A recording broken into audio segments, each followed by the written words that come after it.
Hello, I'm Janna Champagne, autism mom, United Patients Group medical advisor, and patient advocate, here to answer your burning questions about cannabis for autism.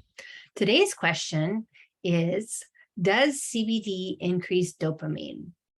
The answer is that according to the research, CBD actually provides a balancing effect on neurotransmitters, and the outcomes reflect that it may actually reduce dopamine while increasing serotonin.